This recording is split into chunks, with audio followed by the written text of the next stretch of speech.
Arestado ang duwang persona na imbuelto sa iligal na droga sa Banwaan kan Nabua, probinsya kan Camarines Sur.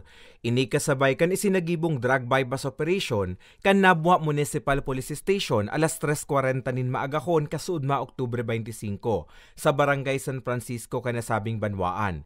Binisto ang mga sospek na sinda alias Lito 54 anyos, alias Polis 18 anyos parehong residente kan Barangay San Rafael, Bato, Camarines Sur.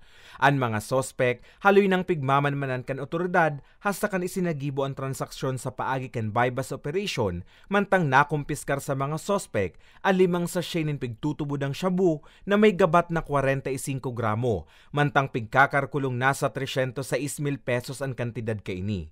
Actually, bako lang Nabua, maski Bato, ninda yan.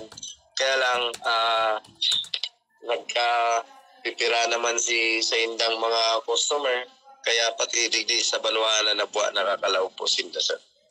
Sinabi pa kan otoridad, ang saro sa mga sospek dati nang nakakulong ka nakaaging 2017. Sa parehong kaso, alagad nakaluwas man sa naini. Dahilan kaini, nagpatanid ang otoridad sa publiko na makipagtabangan sa indang laban kontra iligal na droga. Pagigwa po kamong tuyo sa satuyang kapulisan, dahil po kamo magduwa-duwa. Open po kami 24/7. Tulog pong station ng Yaon Middigdi sa SIPAC 2, sa SIPAC 1, and then sa main office mi po. And sa Gabusman po, nari pa nagpupundo, nag-uuntok po sa paggamit and pagpabakal kay illegal na droga. Liwat po ang sa pong kapulisan, dahil po masawa. Bako lang po nga ni pandadakop sa muyang ginigibo, maski po nga ni information dissemination, pigigibutan na po.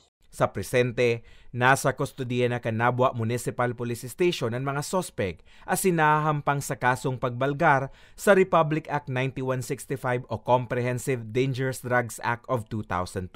Mientras tanto, arestado man ang duwang tulak na ilegal na droga kanakaaging Oktubre 16 sa iriga sa ginibong bypass operation sa Zone 3 Maria Cristina Street, Barangay Salvacion, Iriga City.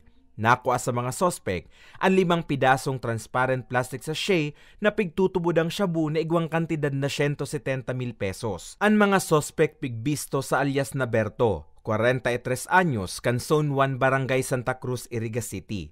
Asin alias Pedro, 51 anyos, kan Barangay San Juan, Nabua, Camarines Sur. Talaga po na nahuli po natin ang mga sospek. At ito na rin po dahil sa tulong po ng ating mga kababayan dito po sa siyudad ng Iriga. So kailangan panatilihin po natin ang katahimikan at kapayapaan sa ating siyudad dahil ang kapayapaan po ang susi para sa pag-unlad. Mabuhay po tayo ng maayos, mapayapa at may dignidad dahil minsan lang tayo mabubuhay sa mundo. Gawin po natin kapakipakinabang kaya iwasan po ang droga. Sa presente, nasa kustodiya naman ini kan Iriga City Police Station mantang nahahampang ini sa kasong pagbalgar sa Republic Act 9165 o Comprehensive Dangerous Drugs Act of 2002. Para sa mga baretang Tatak Bicol, Carmelo Balia.